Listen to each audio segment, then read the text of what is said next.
Assalamualaikum warahmatullahi wabarakatuh. Perkenalkan, saya Andinin Ralitika Sari dengan NPM 220340100024 dari Prodi Teknik Lingkungan. Di sini saya akan mempresentasikan topik penelitian saya pada mata kuliah Metodologi Penelitian yang diampu oleh Prof. Eis Nurul Hidayah, MT PhD. Langsung saja, kita masuk ke latar belakang dari penelitian. Yang pertama yaitu pertumbuhan pesat industri tahu sebagai bagian dari UMKM di Indonesia. Seiring dengan peningkatan pertumbuhan usaha mikro, kecil, dan menengah atau UMKM di Indonesia, semakin meningkat pula permasalahan lingkungan yang ditimbulkan akibat adanya limbah yang dihasilkan. Salah satu industri atau UMKM yang saat ini semakin menjamur di Indonesia adalah industri tahu. Kemudian, untuk latar belakang yang kedua, yaitu kurangnya pengetahuan pelaku usaha untuk mengolah limbah yang telah dihasilkan. Karena, faktanya di Indonesia, para pelaku usaha UMKM ini seringkali langsung membuang limbah dari hasil produksinya ke badan air atau ke lingkungan sekitar, tanpa adanya pengolahan terlebih dahulu.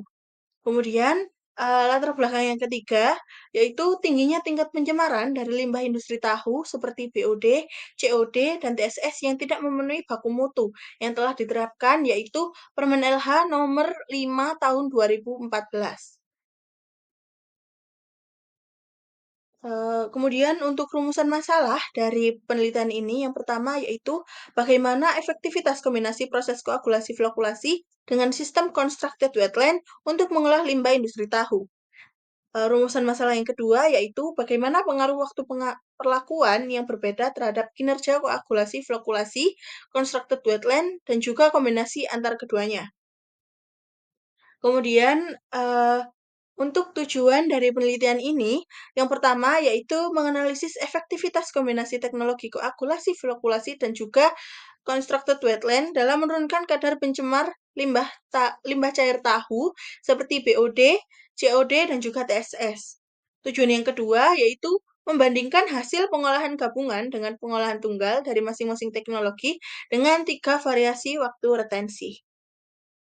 Nah, dari topik yang saya paparkan, ini berkaitan dengan SDGs Indonesia Emas 2045, yaitu SDGs 6, yang berisi tentang air bersih dan sanitasi layak atau Clean Water and Sanitation dengan memastikan ketersediaan dan pengolahan air bersih serta sanitasi yang berkelanjutan untuk semua.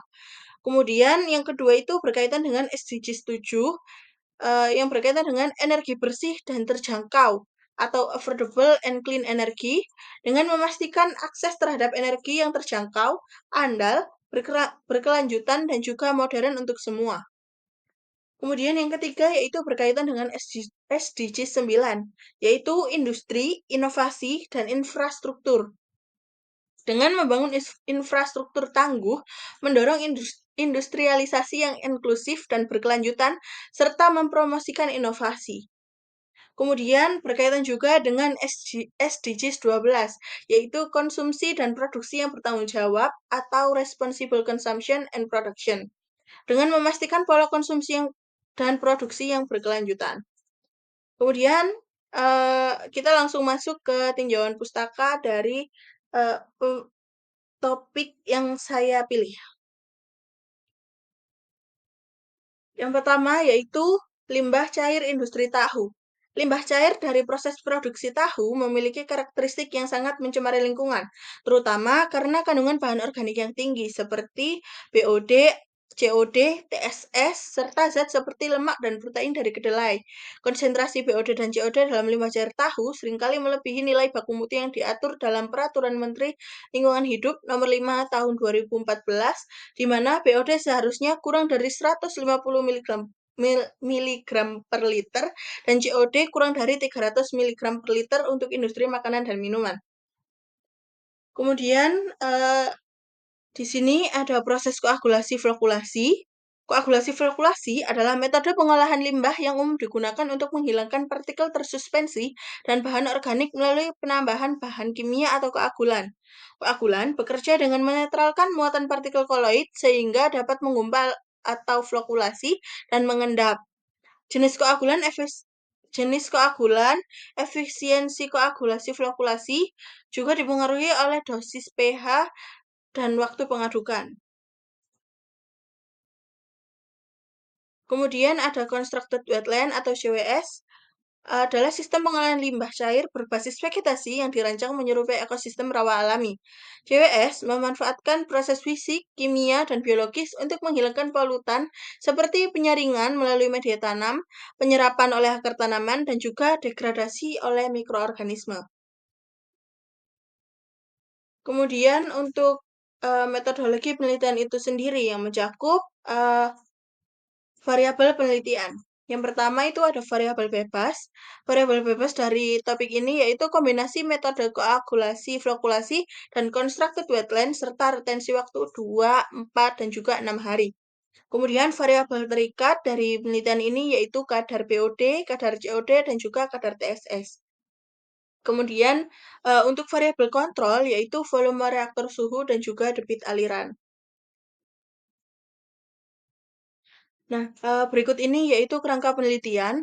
Untuk tahap yang pertama yaitu survei pendahuluan yang meliputi studi literatur terkait pengolahan limbah tahu, kemudian penentuan lokasi pengambilan sampel limbah, kemudian yang ketiga penentuan desain dan juga jenis tanaman wetland. Kemudian tahap kedua yaitu judul penelitian, yang yaitu kombinasi proses koagulasi, flokulasi, dan juga constructed wetland untuk menurunkan kadar BOD, COD, dan TSS pada air limbah industri tahu. Kemudian, tahap yang ketiga yaitu penentuan variabel penelitian yang meliputi pengaruh kombinasi metode terhadap penurunan BOD, COD, dan TSS. Kemudian ada perbedaan efektivitas berdasarkan waktu retensi 2, 4, dan juga 6 hari. Untuk tahap yang ketiga yaitu pretreatment koagulasi flokulasi, yaitu dengan penambahan koagulan PAC pada limbah tahu, kemudian adanya proses rapid dan slow mixing, kemudian adanya pengendapan selama 30 menit. Untuk tahap yang kelima yaitu pengolahan dengan constructed wetland. Yang pertama, air hasil koagulan dialirkan ke reaktor CWS. Yang kedua, media tanam yaitu pasir, kerikil, dan arang. Yang ketiga yaitu variasi waktu retensi 2, 4, dan juga 6 hari. Dan juga selanjutnya ada pengambilan sampel. Sampel diambil setiap akhir waktu retensi dan volume sampel kurang lebih 250 mili untuk tiap variasi. Kemudian ada analisis laboratorium.